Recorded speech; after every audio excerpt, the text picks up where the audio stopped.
Selamat datang di Dialog Positif Podcast. Kali ini bintang tamu perdana selepas 499 episode lebih. Ini susah banget nangkepnya. Karena sekarang udah jadi doktor gitu ya. Dulu terakhir ketemu masih master, sekarang udah jadi doktor. Jadi kita akan kenalan dan kita akan menyelami seorang Rezi gitu. Wah, boleh disapa dulu, Kang? Oke, Assalamualaikum warahmatullahi wabarakatuh. Selamat pagi semuanya, salam sehat dan salam harmoni. Oke, salam harmoni. Oke, jadi Kang Rezi ini nih, kita kenal udah lama ya, Kang ya? Berapa tahun ya? 10 tahun. 10 tahun. Jadi kita berjuang dalam tanda petik ya, pendidikan lah ya. Kita sangat interest dengan pendidikan, kita sangat interest dengan kemanusiaan, dan saya sangat amazed kemarin kita makan nggak sengaja ketemuan, terus ngobrol, ngeluarin kartu nama, wah ternyata udah jadi sesuatu nih. Jadi sesuatu ya. Jadi sesuatu. Berubah gitu. Dahsyat banget gitu Kang Rezi ini. Oke, mungkin kita seperti biasa Kang, kita kenalan dulu gitu kan. Kang Rezi ini basicnya adalah psikolog. Dan mungkin Kang Rezi bisa cerita dulu dari awal pendidikannya gimana, kemana, terus sampai akhirnya ngambil doktor tuh, in short gimana Kang? Mangga. Ya, kita udah kenal lama ya, Kang Abu ya. Yes. Kang Abu juga kita sama-sama tahu gitu ya. Saya tahu Kang Abu tahu saya juga perjalanan. Jadi udah tahu bandel-bandelnya lah ya.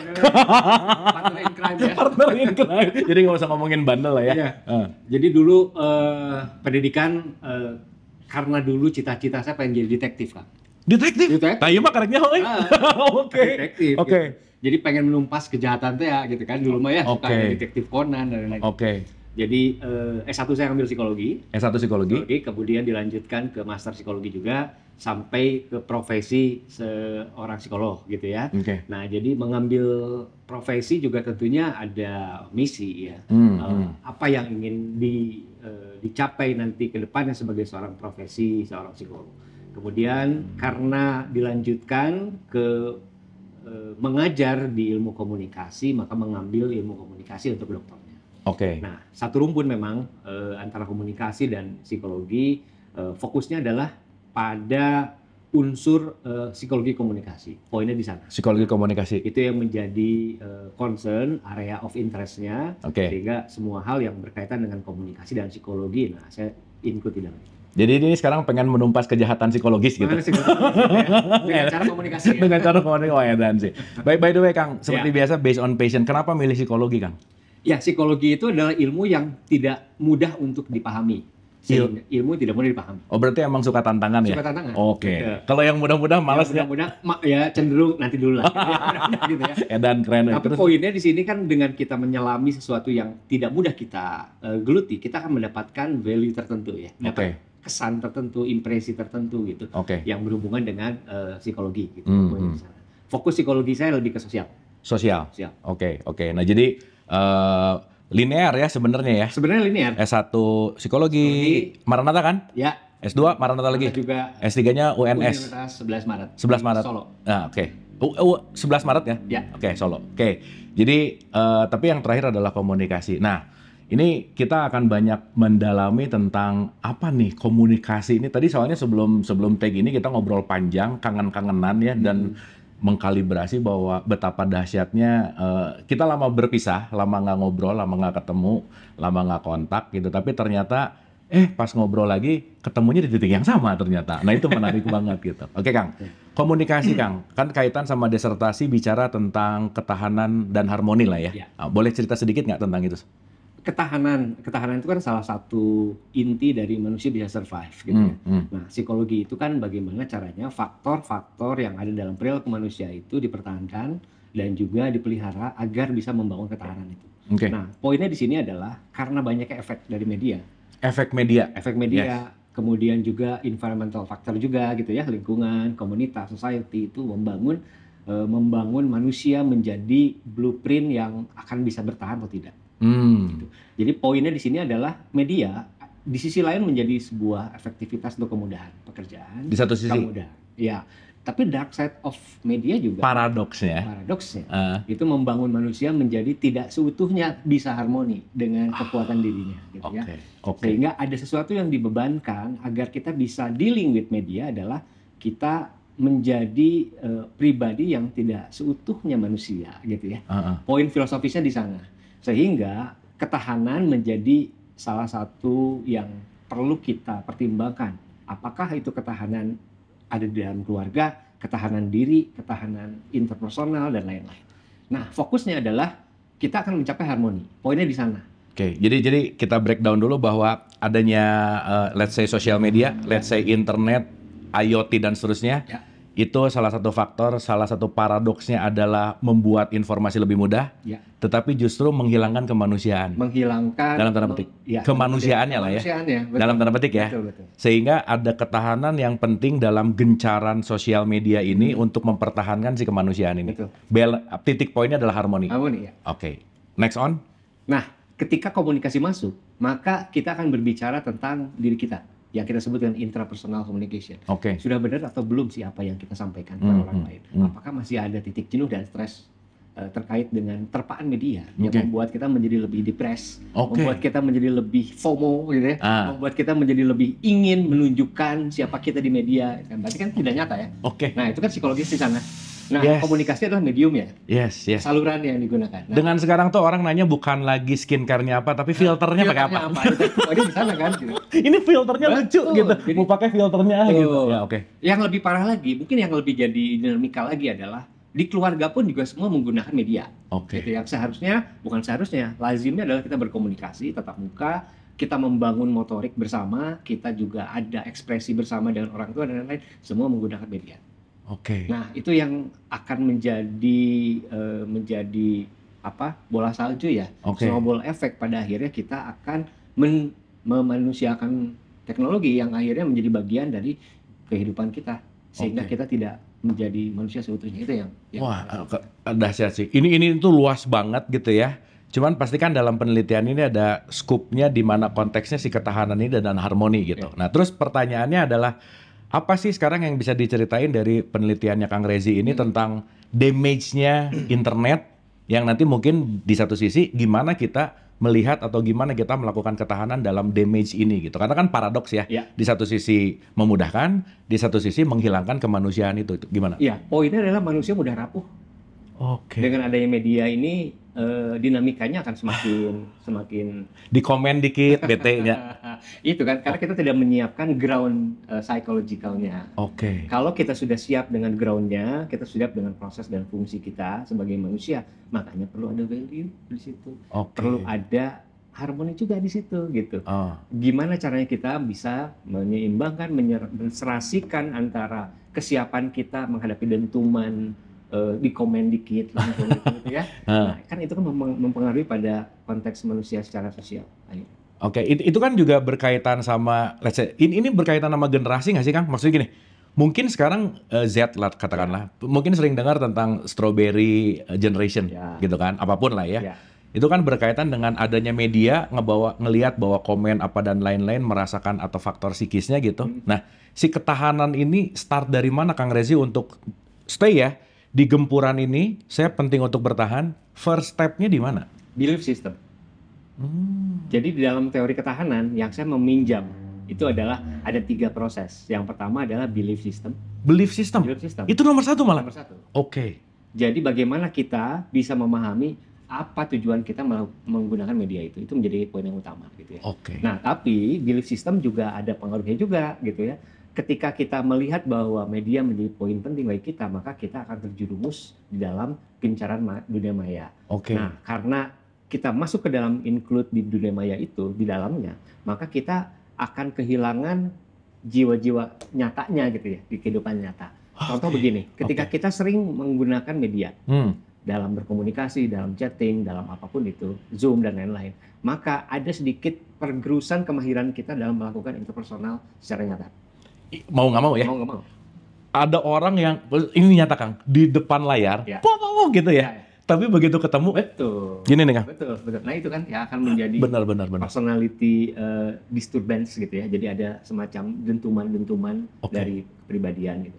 Nah ini kan tidak terasa memang gitu. Tapi ketika itu menjadi pola, itu akan menjadi masalah.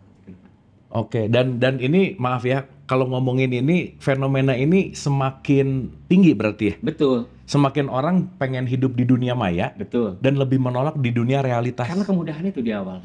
Karena sudah ada kemudahan. Oke. Ada kemudahan. Ya kita let's say seperti ini. Kita tidak menutup kemungkinan. Kita juga melakukan ini setiap harinya. Seperti kita memesan ojek gitu ya. Iya, iya, makanan Makanan online. online. Ini juga perlu kita seimbangkan dengan kita tidak selalu harus memesan secara online, tapi juga kita data gitu kan. Nah ini kita namakan harmoni kan di sini. Oke. Kita juga menyeimbangkan dengan kita karena healing ke alam. Nah, Itu kan menyerap energi kan. oke. Kenapa sekarang permintaan orang-orang untuk bisa liburan itu semakin tinggi kan? Nah karena itu kan orang itu sudah mulai jenuh kan, itu udah jadi kode Oke. bahwa tidak selamanya loh media itu bisa menjadi bagian dari kehidupan kita. Oke. Saya pengen mundur dulu ke Ya. psikologi komunikasi, Kang. Kenapa sih dari S2 psikologi kok sekarang jadi ke basicnya kan unik ya? Ya. Kunaon komunikasi gitu. Gitu ya. Kebanyakan orang itu kan bingung ya. Padahal S1 S2 di psikologi. Kenapa nggak lanjutin psikologi? Poin satu, psikologi itu adalah ilmu yang tidak mudah. Pasti. Nah, ketika menerjemahkan sebuah diagnostik, sebuah interpretasi itu kan kepada orang awam. Kalau dengan sesama psikologi mungkin paham dengan bahasa Psikologi, benar. Atau orang-orang yang cendekiawan mesti ngerti lah ya. Oke. Tapi poin intinya dari psikologi itu kan bagaimana kita bisa menyehatkan mental dari masyarakat. Oke. Bagaimana kita bisa membangun positif mindset kepada masyarakat. Poinnya kan perlu ada sebuah cara menyampaikan. Oke. Ada message yang bisa diterima oleh audiens. Gitu kan. Nah, itu kan ilmu komunikasi ya. Ketika ilmu komunikasi ini mengkaji tentang kajian message, kajian pesan, kajian manusia, antar manusia. Counseling itu kan termasuk komunikasi juga. Sebenarnya justru malah semua praktikal psikologi itu adalah komunikasi. Komunikasi. Oke. Karena komunikasi itu part of social psychology ya, sebagian kecilnya gitu. Nah, saya mencari cara untuk bisa mengambil posisi untuk masuk ke dalam psikologi komunikasi. Karena dalam komunikasi kita akan mendapatkan cara-cara praktis dan terbaik untuk membangun efektivitas. Oke. Dalam komunikasi. Contoh, Kang. Apa yang dilakukan Kang Resi dari keilmuan gini, Kang? Saya mau cerita dulu dikit ya. Saya akhir-akhir ini tuh banyak komen bahwa kalau menyampaikan sesuatu, entah mungkin audiensnya nggak tepat, banyak diksi-diksi psikologi yang banyak orang nggak ngerti, bahasa Inggris yang mungkin banyak orang nggak ngerti, sehingga materinya keren, tapi nggak nyampe, Kang. Nggak nyampe gitu. Nah, berarti kan di sini ada jembatan yang namanya komunikasi gitu. Nah, salah satu contoh yang Kang Resi pakai dengan bahasa psikologi dikomunikasikan, katakanlah Kang, ke masyarakat sangat awam, umum untuk menyampaikan ilmu psikologi, contohnya gimana, Kang? Contohnya, ketika menyampaikan tentang masalah gangguan ya. Gangguan. Misalkan stres, depresi. Orang tuh sangat mudah sekali, gue stres, gue depresi nih. Itu kan nggak mudah kita menyampaikan bahwa kamu tuh nggak begitu loh. Oke. Nah, jadi untuk membumikan sebuah sains dalam psikologi itu butuh cara yang lebih praktis. Oke. Sehingga orang itu tidak terjerumus pada, ya lu memang stres, lu memang punya gangguan, lu punya tekanan. Itu kan membuat orang yang mendengarkannya akan semakin terpuruk. Sehingga poinnya adalah kita akan mengubah cara-cara menggunakan cara komunikasi yang lebih efektif untuk menyampaikan bahwa Anda itu stres, Anda itu sedang mengalami gangguan, Anda itu sedang tertekan, tapi dengan bahasa-bahasa komunikasi yang lebih efektif disampaikan. Efektif itu berarti sesuai dengan apa yang dibutuhkan. Gitu kan, gitu. Sekarang topik paling trending bicara psikologi apa? Stres, depresi kah atau apa, Kang? Adiksi. Apa? Misalnya adiksi apa? Gadget. Ketergantungan salah satunya gadget. Oke. Adiksi media kan ya. Oke. Bahwa sekarang manusia akan sulit mengambil keputusan. Terlalu banyak media yang dia. Iya. Sehingga keterpaparannya akan semakin sulit. Bahwa manusia sekarang, baru tadi pagi kita ngomongin ya, kok susah yang ngambil keputusan. Benar. Mau plan ya. Benar. Maunya orang ini tuh gimana sih gitu kan. Itu karena apa? Karena banyak yang dipertimbangkan dengan media yang banyak. Nah itu kenapa tidak ada ketahanan, maka akan rapuh gitu kan. Nah, ketika sudah rapuh, maka kita menjadi pribadi yang susah untuk mantap. Kang, ini menarik, Kang. Adiksi ya. Nuhun, Kang. Ini saya cut dulu ke sini. Di satu sisi banyak informasi, banyak pilihan. Sedikit informasi, ya cuma tahu satu. Tapi semakin banyak, semakin pusing. Nah, si ketahanan ini, hal simpel untuk kita nggak terlalu pusing sama ribuan ilusi media. Apa sih, Kang? Supaya kita nggak bingung gitu, Kang. Tadi kan ada belief system ya. Oh, balik ke situ ya. Balik ke situ ya. Oke. Satu belief system, yang kedua organizing, pemeliharaan relasi. Yang ketiga adalah communication effective. Nah, 3 itu. Oke. Jadi 3 itu adalah cara yang saya temukan dalam disertasi adalah cara untuk bagaimana kita membangun ketahanan. Ketahanan diri, ketahanan keluarga, ketahanan sosial juga itu poinnya adalah kita harus punya prinsip yang jelas yang kita akan pegang teguh bahwa prinsip itu adalah hasil dari lesson learn hidup kita. Kita mau kemana larinya gitu ya. Lebih baik memiliki satu prinsip yang teguh dan nanti akan kita improve daripada sekarang kita mencari-cari terus prinsip mana yang dibutuhkan. Ya, identity. Keren. Lebih baik prinsip teguh Ya. yang terus diregulasi Ya, daripada plan gitu ya. Poinnya sekarang begitu. Karena sekarang kan VUCA. Generasinya sudah volatility, uncertainty, sudah nggak perlu ambiguity gitu kan, dan sudah complexity. Oh, Edan. Ini lagi emang gini ya. Sebagai psikolog pusing nggak sih, Kang? Dinikmati. Oh, dinikmati. Karena ini bagian dari anugerah dan amanah gitu kan. Oh, oke, keren. Anugerah dan amanah. Oke, berarti startnya adalah ketahanan. Kan tadi juga bicara tentang ketahanan dan harmoni awalnya di keluarga ya. Ya. Ini kan kasus keluarga banyak, Kang. Nah, ini dia. Startnya di mana nih? Concern ya. Prinsip berumah tangga yang jelas. Prinsip berumah tangga. Iya. Poinnya adalah ada dealing with suami dan istri. Apa yang mau dicapai, apapun yang terjadi kita harus bersama. Apa yang terjadi bersama? Dinamika apa yang terjadi kita terus jalani, gitu kan? Poinnya kan di sana. Nah, membangun ketahanan keluarga kan sekarang keluarga rapuh ya. Poinnya bukan rapuh, tapi poinnya adalah ada ketidakprinsipan di dalam yang saya sebut dengan disharmoni. Oke, jadi rumah tangga yang disharmoni. Ya. Jadi jomblo lebih baik dong. Oh. Jangan lama-lama. Oh, jangan lama-lama. Soalnya nggak belajar. Prinsipnya ada. Oh, prinsip. Tapi mencari orang yang match-nya memang itu seni ya. PR, seni. Seni. Oke, disharmoni ini tuh disebabkan apa sih, Kang? Kita lihat dulu konteks harmoni ya. Oke. Kalau dalam konteks keluarga, harmoni itu kan berarti ada keseimbangan, keserasian gitu kan. Banyak sekali terminologi harmoni itu, Kang. Kalau harmoni kita lihat ada caranya bisa damai, bisa sejahtera. Itu kan harmoni itu soal luas ya. Cuma konteksnya kita dalamin lagi dan kita zoom in. Yang namanya harmoni itu kan berarti ada saling melengkapi, ada saling menahan kontrol gitu kan. Harmoni itu adalah cara kita untuk membangun ketahanan. Ketika kita sudah harmoni, maka kita akan tahu siapa partner kita kan gitu. Nah, sekarang banyak yang terjadi adalah sudah menikah tapi kita belum paham partner kita itu siapa. Oke. Jadi ketipu lah ya. Gitu ya akhirnya ya. Waktu PDKT-nya seperti yang ideal gitu ya. Kan kita tahu, Kang, seseorang yang lagi fall in love kan lagi bego, Kang. Betul. Ya, critical thinking-nya nggak ada. Critical thinking-nya nggak ada. Everything seems beautiful. Semuanya indah. Begitu udah nikah. Sudah nikah. Anjir. Dan itu kan terjadi sekarang. Terjadi. Poinnya, mohon maaf, punten. Sekarang kan tingkat untuk percayaan meningkat. Oke. Di tingkat saat ini riset kami masih dalam sebuah riset. Jadi generasi yang hidup sekarang, yang menikah di dekat-dekat akhir tahun ini.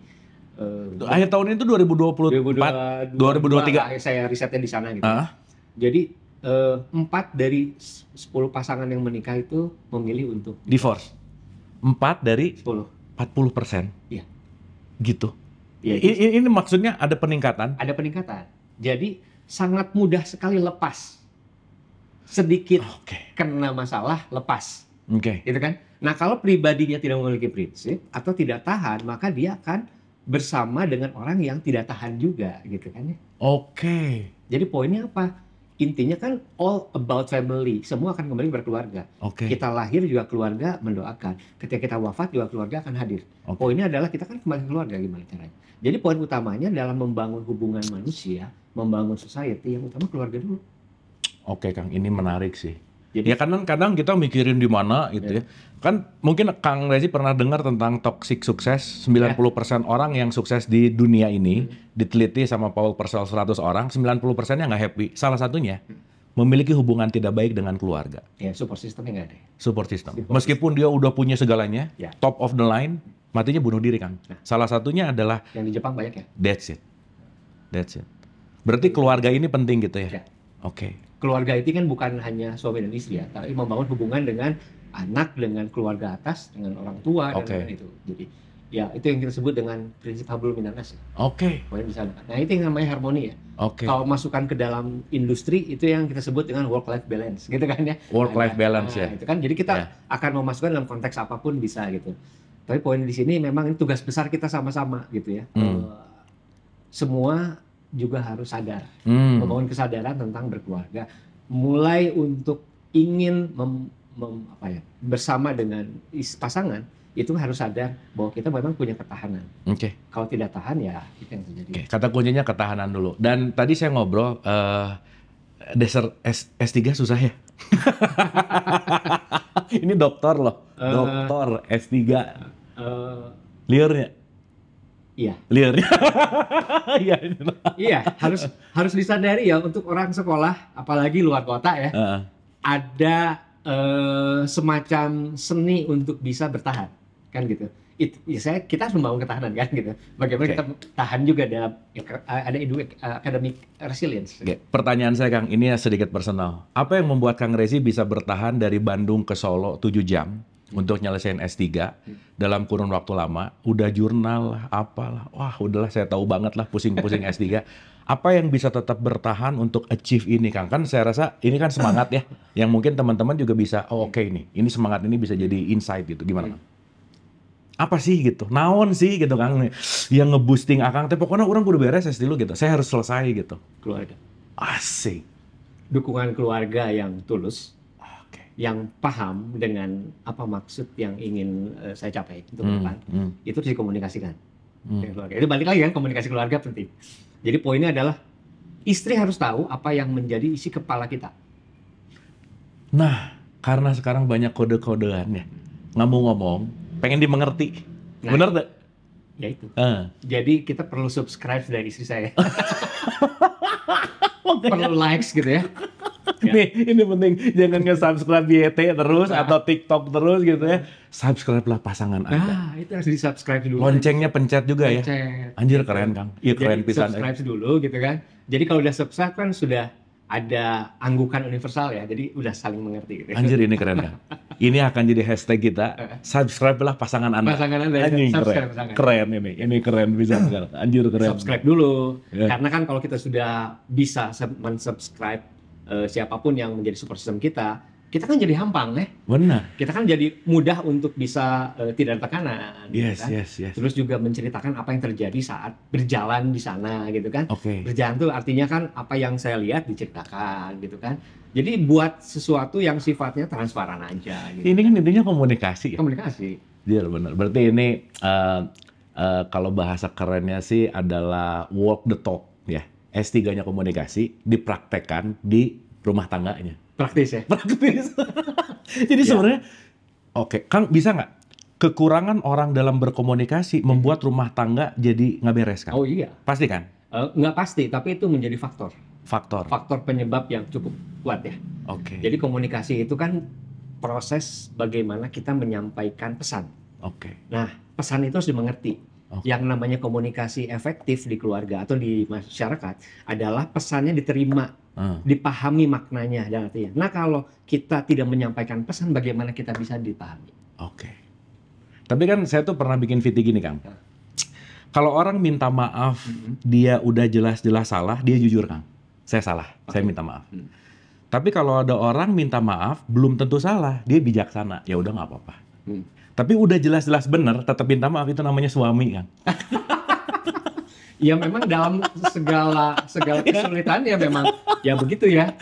Banyak kan ini candaan-candaannya. Gitu. Poinnya kan yang namanya suami itu kan berarti kan harus siap dengan segala situasi. Ya. Kan woman are always right. Nah, tapi juga kita kan harus memahami juga bukan hanya suami tapi istri harus bekerja sama. Untuk saling memahami. Kita pun juga harus memahami bagaimana perasaan istri. Bagaimana itu. Jadi bukan segalanya kan gitu kan. Kita harus bekerja sama. Itu kenapa harmoni tidak ada yang mendominasi. Kita perlu ada peran yang berbagi ya dalam peran pengambilan keputusan suami, dalam peran untuk menjaga misalnya menjaga itu istri, dalam peran pengelolaan keuangan misalnya istri misalnya gitu ya. Nah ini kan yang kita namakan harmoni. Ya Akang enak kan psikolog. Ya sekarang let's say. Menjadi seorang suami. Jadi kita keluarkan dulu ya. Seorang psikolog jadi suami lah. Sekarang gini Kang. Kalau bicara masalah ketahanan, salah satu kata kuncinya adalah komunikasi. Sekarang pertanyaannya adalah bagaimana caranya membangun komunikasi dengan baik based on apa yang Akang teliti gitu. Step-step singkatnya aja Kang. Nah, dalam komunikasi keluarga salah satunya adalah satu teori yang saya gunakan ya. Tapi teori ini saya bantah. akhirnya, Hmm. teori dari barat, Hmm. yang akhirnya saya bantah.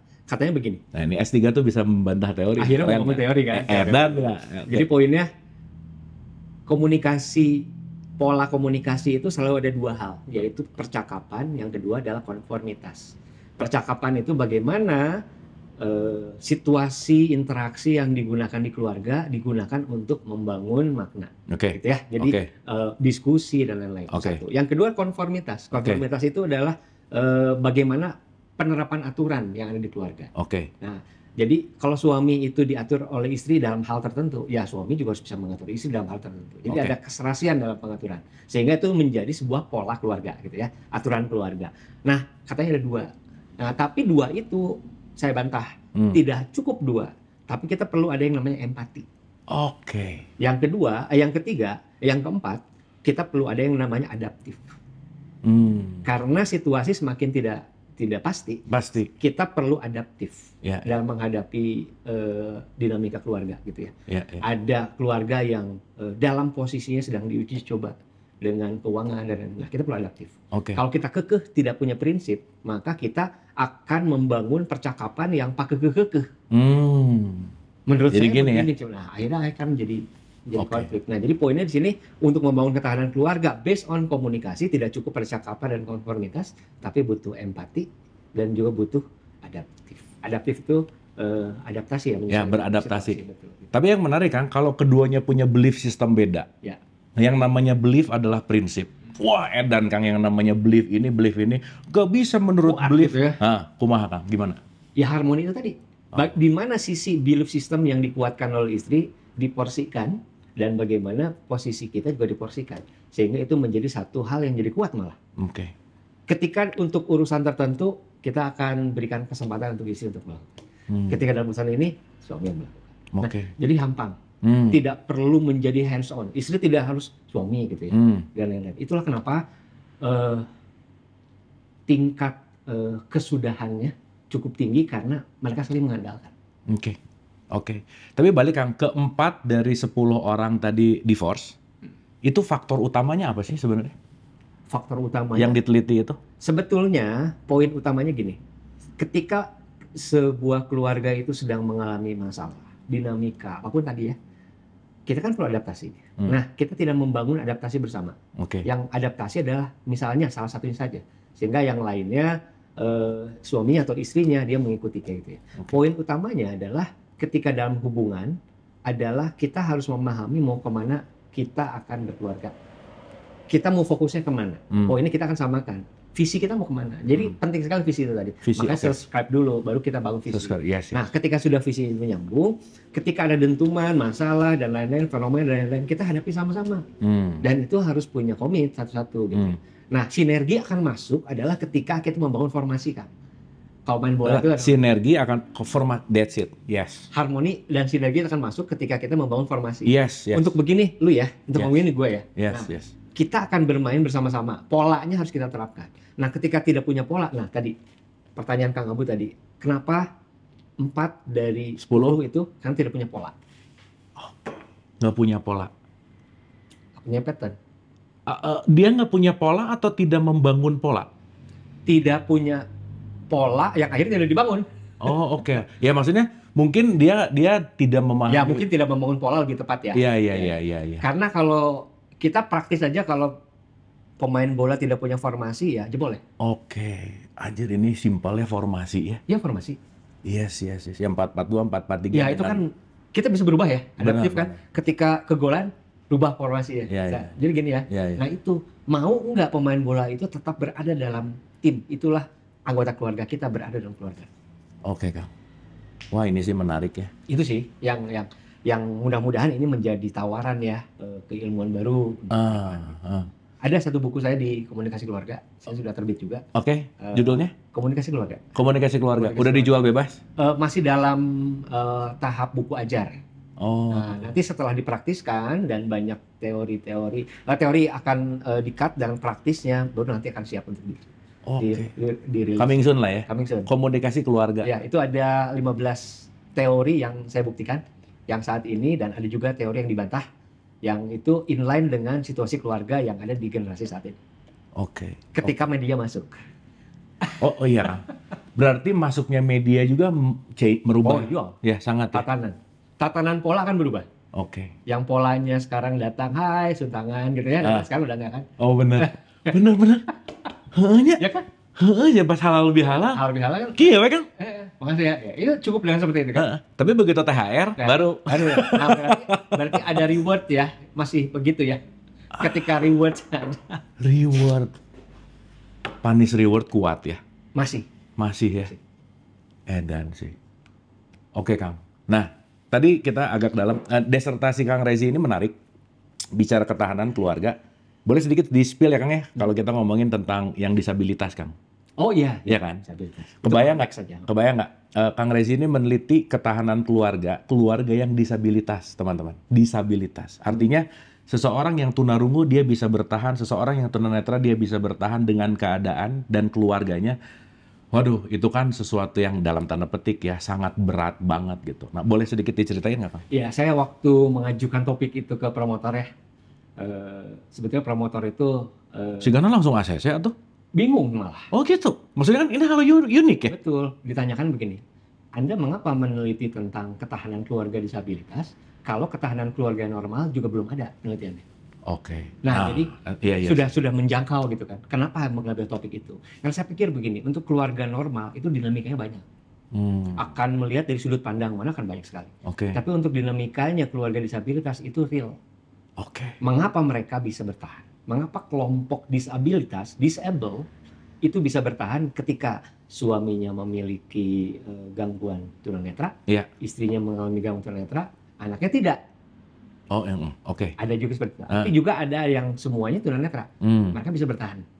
Hidupnya sama dengan kita, tapi memiliki keterbatasan dalam penglihatan. Oke. Tapi mereka bisa bertahan. Wah, itu bisa terjadi. Kalau kita ini menarik. yang normal, ini jelas ya, ketahanannya jelas gitu kan, karena kita sedang menikmati semua motorik kita. Gitu. Tapi untuk yang tidak, apa yang menjadi kekuatannya? Kenapa bisa bertahan gitu ya? Ya oke Kang. Terus Kang. Oh, yang tunarungu juga sama. Dengan keterbatasan dalam rungu wicara, mereka bisa berkomunikasi ya. Tapi mereka bisa bertahan. Kan sekarang ketahanan itu kan hubungannya komunikasi. Tapi bagaimana cara komunikasi mereka itu kan menjadi unik.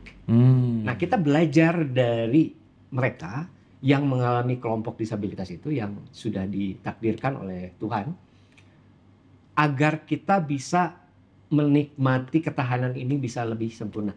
Oke. Gitu ya. Kita belajar dari ketidaksempurnaan yang sudah ditakdirkan dengan tidak memiliki kemampuan bicara sehingga kita bisa tahu dan kita tetap bersyukur dengan yang lain di situ. Kang, apa yang paling struggle Kang ketika Akang meneliti kan pasti itu ya banyak ketemu komunitas apa kayak gini Kang. Punten ya, kini ini kita bicara secara umum dan awam. Kita kalau ngelihat disabilitas itu kan kayak yang oke, aku normal mereka nggak misalkan gitu ya. Tetapi di satu sisi resistensi mereka dalam keluarga ternyata yang normal 4-10 udahan misalkan ya. Ternyata tapi mereka dengan kondisi itu let's say katakanlah tetap bisa lasting gitu. Apa sih yang paling menarik dari penelitian ini menurut Akang? Yang paling menarik dari penelitian ini adalah intinya mereka bertahan dengan cara-cara yang berbeda. Ada yang bertahan karena memang dia sudah dianugerahkan seperti ini, dia bisa bertahan. Lebih aslamu gitu. Sementara kita kan lebih banyak demand-nya ya. Pengen ini. Mereka nggak banyak pengen. Oke. Poinnya adalah mereka menikmati. Oke. Dengan menikmati, dia sudah bisa berkeluarga dan keluarganya juga disabel juga. Buat mereka ini adalah bagian dari cara dia membahagiakan dirinya untuk mencapai ketahanan. Oke. Di disertasi itu akan ngeluarin ini how to yang tadi. Yang harmonis tadi. Yang perlunya ada empati dan dua ini. Itu yang dikeluarkan. Empati dan penyesuaian adaptif. Okay. Itu yang dikeluarkan. Dan itu menjadi lesson learn kita untuk kita bisa implementasikan di keluarga kita gitu ya. Tidak cukup hanya membangun percakapan. Buat mereka percakapan mungkin minimal. Ya buat dia adalah adaptif dan empati itu yang kuat. Oke, berarti kan kalau ngomongin quantity, quality, mungkin ketemuannya sering. Mungkin ya, tapi nggak berkualitas. Ya itu. Pun sebaliknya. Betul. Ketemuannya ya mungkin akan waktu masa-masa studi kan ke Solo apa, mungkin sama istri sama anak nggak terlalu sering misalkan, berkurang lah ya. Tapi tetap Quality. Quality itu tidak berhubungan sama frekuensi menurut saya. Oh, oke. Karena membangun kualitas itu tidak harus dihitung dari berapa sering. Oke. Karena satu kali bertemu aja bisa membangun kualitas. Oke. Ya berarti seringnya pertemuan belum tentu berkualitas. That's it. Karena ketemuan itu tadi, kalau saya mengutip dari senior psikolog Ibu Eli Risman, adanya orang tua, adanya suami, adanya istri di rumah, kalau tidak membangun komunikasi ya tidak berkualitas. Tetap aja ya? Tetap aja gitu. Jadi quality itu diciptakan bukan karena sering ketemu, tapi bagaimana peran kita itu bertemu dengan peran istri. Oke. Ini keren sih dalam perannya ya? Perannya yang bertemu. Oke. Ketika peran bertemu, maka ada kolaborasi. Oke. Nah, jadi kontribusinya kerasa. Nah, kalau kontribusi terasa itu yang namanya support system. Ketika support system ada, ya kita otomatis sedang membangun ketahanan. Kalau yang LDR gimana? Kasus LDR juga sama. LDR itu kan ada yang berhasil, ada yang enggak. Artinya apa? Yang berhasil. Ya maksudnya nggak bisa dijadiin alasan lah ya. Betul. Saya punya kawan di mana ketika LDR dan udah agak lama, tapi mereka membangun caranya dengan terus melakukan video conference dengan anaknya setiap jam 9 hanya untuk bercerita. Jadi jam 9, sorry ya, saya mau video conference dengan anak saya. Terus saya amati apa yang dilakukan. Dia bercerita pada suatu hari sampai yang anak tertidur lelap. Nah, dia udah membangun kualitas. Oke. Kualitas itu kan ada makna yang dipertukarkan. Nah, kalau kita membangun sesuatu di rumah, frekuensinya ketemu, nggak ada maknanya. Berarti tidak ada kualitas gitu kan. Oke, Kang. Akang membeli produk barang punya kualitas ya. Dengan produk yang terkenal gitu. Itu kan berarti ada maknanya, ada value-nya. Nah, itu kan. Oke. Wah, asik sih. Nah, sekarang untuk generation yang next, Kang. Yang kita bicara, saya rasa dengan masuknya AI, IoT gitu ya, Internet of Things dan apa dan seterusnya, semakin tingkat touch dalam konteks temu muka semakin turun. Temu layar semakin gede gitu ya, dan kemudahan-kemudahan ini gitu, ketahanan pondasi apa sih for the next generation yang paling krusial dari penelitian Kang apa sih untuk menghadapi, kita bicara future lah ya, gimana nih Kang? Banyak ya. Kita mau dari sisi internal dulu gitu ya. Nah kan tadi yang akan pernah cerita internal, terus baru ke sosial. Ada meso, mikro dan lain-lain. Oke. Kita harus bangun dulu sisi intrapersonalnya dulu. Intrapersonal. Itu kan berarti membangun konsep diri. Oke. Konsep diri dibangun karena kita sudah positif dalam menjalani kehidupan ini. Artinya segala sesuatu harus berprasangka baik. Oke. Nice. Ini baru tadi pagi kita bahas ini sih. Oh gitu. Lanjut kan? Nah, jadi berprasangka baik dulu. Dalam segala sesuatu itu tidak melihat dari sisi yang negatif. Oke. Jadi berprasangka baik itu artinya apa? Berprasangka baik artinya adalah membolehkan diri kita untuk bisa membuat semuanya memiliki dampak yang positif. Oke. Kenapa ini begini ya? Nggak mungkin, itu karena ada sesuatu dan lain-lain. Jadi tidak, iya si itu begini. Nah, itu kan berarti satu, berprasangka baik. Yang kedua, ketika berprasangka baik, maka kita membangun konsep diri kita menjadi positif. Ketika konsep diri positif, kita tuh hidup tuh menjadi lebih terang. Oke. Nah, ketika sudah terang, dihadapkan dengan situasi sosial, dihadapkan dengan keluarga, kita menjadi lebih bijak dalam mengambil keputusan. Setelah itu, baru kita akan siap untuk menghadapi dunia IoT dan lain-lain. Ketika sudah siap dengan diri kita, ketika kita membangun hubungan menggunakan media, kita tahu efektifnya sampai kapan, ada prioritasnya, sudah cukup. Nah, selanjutnya kita jangan ada adiksi itu tadi. Kesiapan kita untuk membangun realitas dengan masyarakat itu tidak harus dengan media. Kita datang ke pertemuan, kemudian kita ketemuan di kafe, kita ngobrol gitu kan. Kita teach people, kita belajar untuk bertemu dengan orang-orang baru. Itu kan menjadi lebih harmoni. Nah, kalau kita terus adiksi, kita terus terpapar, artinya kemudahannya sudah kita dapatkan lalu kita mager, nah itu yang bahaya. Oke. Wah, keren sih. Itu ya, empati adaptif itu ya. Itulah kenapa ada pesan bijak bahwa orang tua itu tidak harus selalu menstop anak menggunakan gadget, tapi harus membuat cara menyeimbangkan dengan yang lain. Keseimbangan. Tapi gini Kang, ini fakta ya. Mungkin karena orang tuanya malas ribet, udah kasih gadget aja. Itulah kenapa ada prioritas kan di orang tuanya, jadi harus tahan juga orang tuanya. Bukan cuma ketahanan. Oke sih. Ini kan harus kontrol. Kontrol. Satu. Tapi balik lagi tadi, kita tidak harus menstop anak untuk selalu main gadget ya. Ya. Ada waktunya memang dia juga perlu bisa bermain dalam kehidupannya. Ya sekarang orang tuanya, anak aku tuh adiksi. Nah. Emang dianya enggak gitu. Benar tuh Kang? Ya balik lagi kan, pasti kan copy paste kan. Betul, Ya, apa yang dia lihat kan gitu. Makanya kenapa susah menjadi orang tua adalah orang tuanya juga selalu main gadget. Anak imitasi kan dari orang tuanya. Nah kemudian orang tua mengatakan, udah jangan main gadget. Nah, dia juga main gadget. Padahal itu imitasi. Makanya saya tidak terlalu, udah stop main gadget. Tapi kita harus seimbangkan kehidupan anak dan kehidupan yang luar. Jadi itu yang namanya harmoni. Ketika kita stop, anak kan artinya diberikan waktu, tapi tetap ada waktu kapan boleh tidak, gitu ya. Itu menjadi sebuah konformitas di keluarga, aturan yang harus ditegakkan. Tapi kita harus memberikan kesempatan anak-anak untuk stop gadget. Sekarang kita main keluar yuk. Nah, poin di situ. Wah, ini juga kontrol orang tua ya, penting banget ya. Kang, ini pertanyaan yang sangat banyak sering masuk adalah simpel pertanyaannya, tapi mungkin agak sedikit kompleks jawabannya gini. Gimana caranya ngatasin anak yang bandel, nggak mau nurut dan nakal, Kang?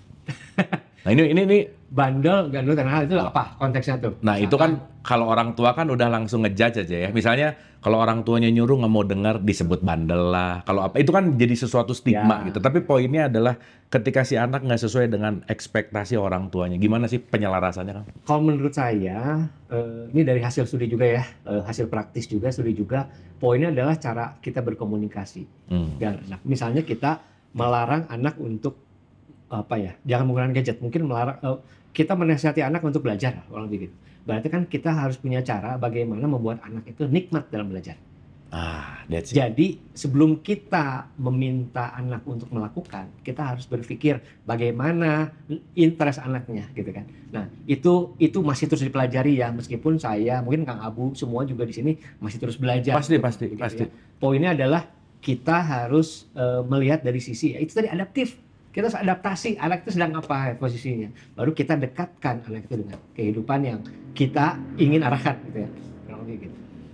Nuhun pisan Kang, banyak banget insight ya teman-teman. Jadi penelitiannya Kang Rezi ini di disertasinya bicara tentang ketahanan keluarga gitu ya, bahwa benar sih ujung-ujungnya adalah keluarga yang akan menjadi support system terbaik dalam hidup gitu. Karena ya kita pulang ke rumah, keluarga gitu ya. Kita mau melakukan apa-apa kembali kepada keluarga. Nah jadi perspektif Kang Rezi ini mungkin lebih fokus kepada bagaimana build dalam konteks keluarga yang lebih harmoni gitu lah kira-kira. Oke, untuk state closing Kang ada dua. Mungkin gini, pemaknaan secara umum gitu ya, keluarga dalam sudut pandang Kang Rezi, harmoni keluarga itu yang seperti apa, Mangga? Keluarga itu banyak definisinya Kang. Kalau kita ngelihat dari jurnal gitu ya, keluarga itu adalah ada ikatan darah gitu. Terus keluarga itu sekarang adalah tidak ada ikatan darah, tapi tinggal menetap disebut keluarga.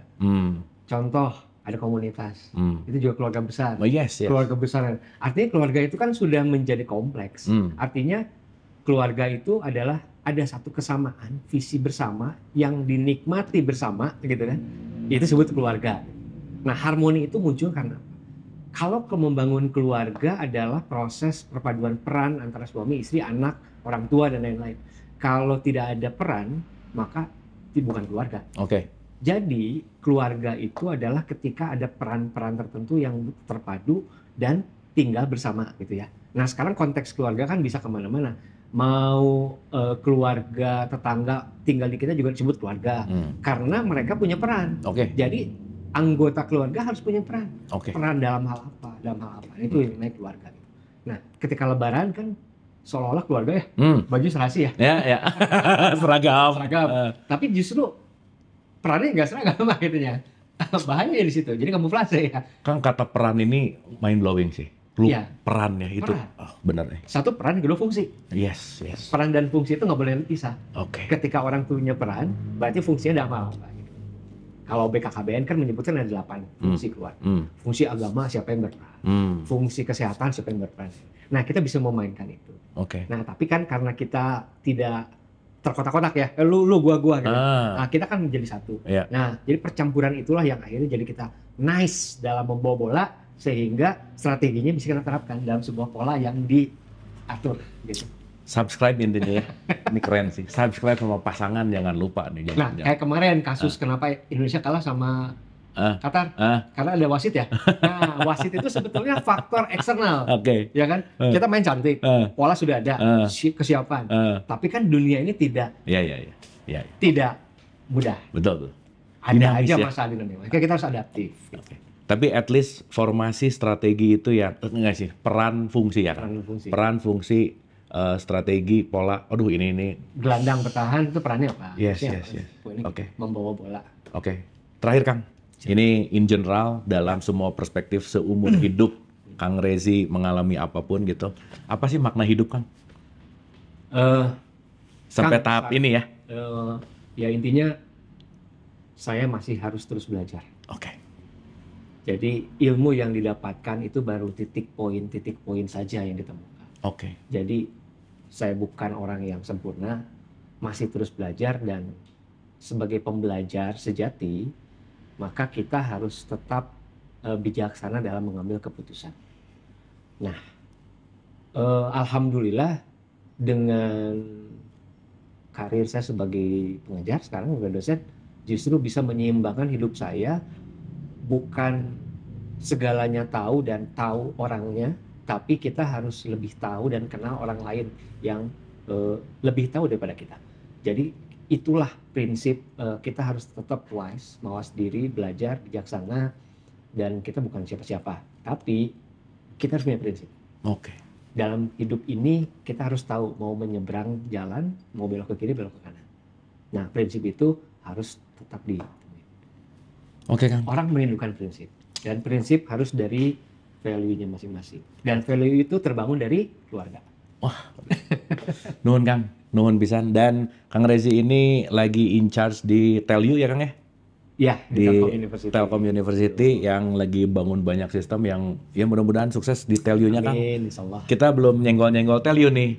Maksud saya supaya nanti Kang bisa saya undang lagi gitu. Oke. Nanti saya bawa bukunya. Oke, teman-teman terima kasih. Semoga ini keren sih ya kalimat terakhirnya bahwa udah S3 tapi masih ngerasa bahwa saya masih perlu belajar gitu. Jadi bener banget kalau kita punya tagline bahwa sebanyak-banyak yang kita tahu, lebih banyak yang kita nggak tahu. Ya. Jadi tetaplah menjadi pembelajar karena hidup adalah selalu belajar, hidup adalah selalu memberikan pelajaran, maka jangan lelah belajar. Kang Rezi atur nuhun. Sami-sami Kang. Nuhun pisan Kang, sehat selalu, sukses dan terus berkarya Kang. Terima kasih teman-teman. Yuk, mangga.